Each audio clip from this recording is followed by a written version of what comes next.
Hey, what's going on, guys?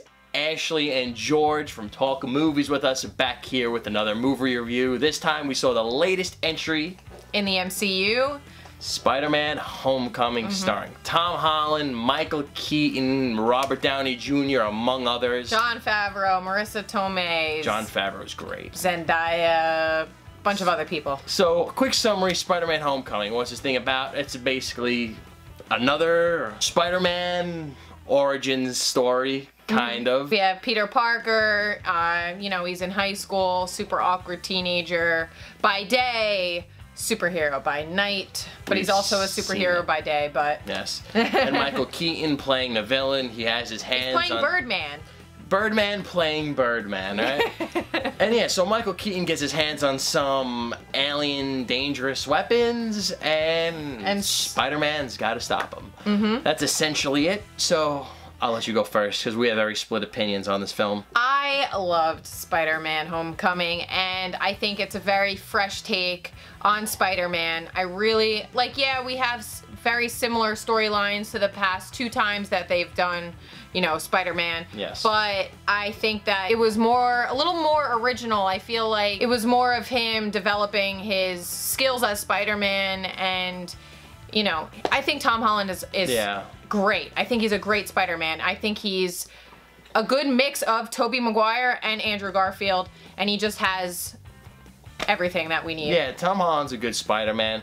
For me, I grew up with the Tobey Maguire ones. I'm a big fan of the Tobey Maguire Spider-Mans, and I also don't mind the Andrew Garfield ones. I like them both in their own ways, but this one, you know, he's good, Tom Holland. He's not bad, obviously a lot younger, right? We got a new spin on Aunt May, right? The young Aunt May. Yeah. Yeah, I gotta say, I did not care for this movie that much.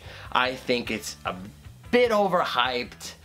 My main issue with this movie is I felt like it was extremely generic, and I felt like we're hitting the same beats that we've usually hit in the past, and not as done as good as the other films, in my opinion. What did you, go ahead, what did you compared it to something? Yeah, I feel like for 3/4 of this movie, I was watching an extremely high-budget Disney Channel original movie with great special effects.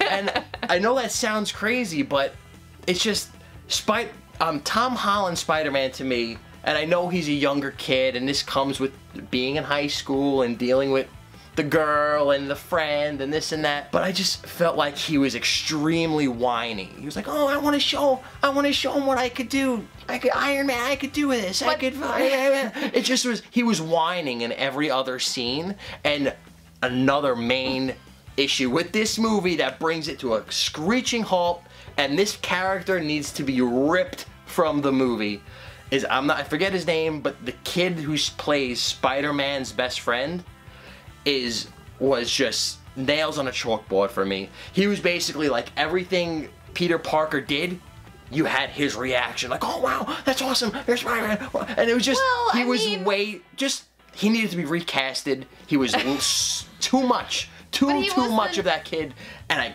couldn't, every word he said, I could not take it. But okay, so if your best friend was Spider-Man, wouldn't you be super excited? Wouldn't you? I would be, but it was, we get it.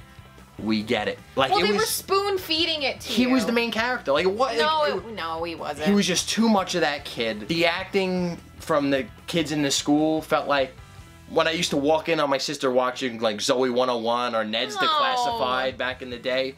I felt like it was that. And then when the action happened, it was really cool. But then again, I felt like they could have done a lot more with this one.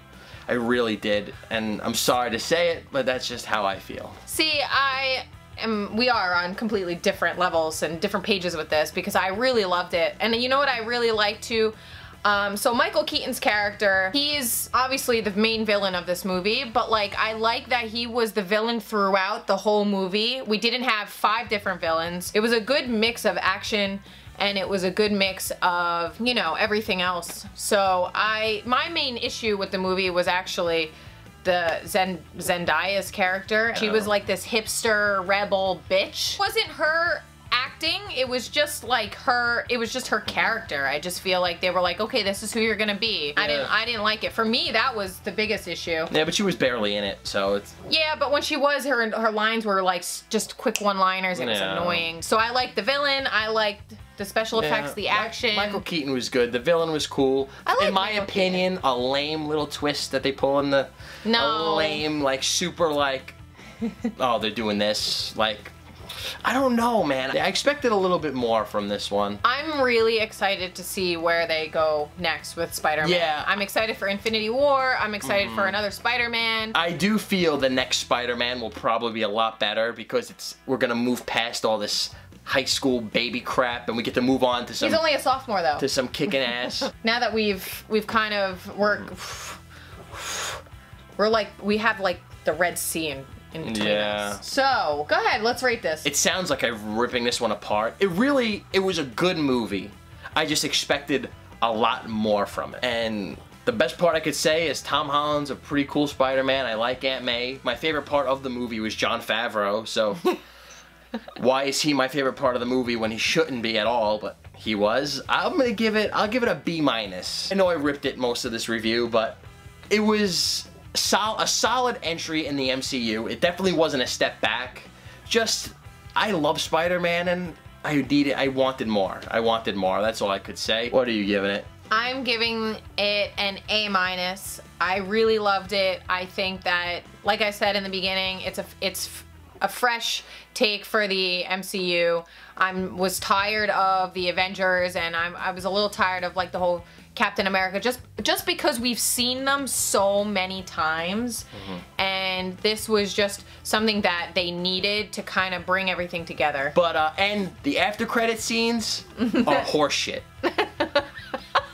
Like, do not waste your time with the after credit scene. You should watch it just get to the parking lot and get out of there early because worthless after credit scene, almost a slap in the face. It was funny. It was funny. It kind of made fun of the audience. So tongue in cheek. And but I oh man. So that is our take on Spider-Man Homecoming. I loved it. Thanks as always for checking this out. We really appreciate it. Comment down below whose side are you taking on this one. Team Ashley or Team George on this one? Yeah, like this video and just thank you for being a part of the Talk Movies with Us community. We really appreciate it. We do. As always, like, comment, subscribe, and we'll see you guys in the next video. See you later.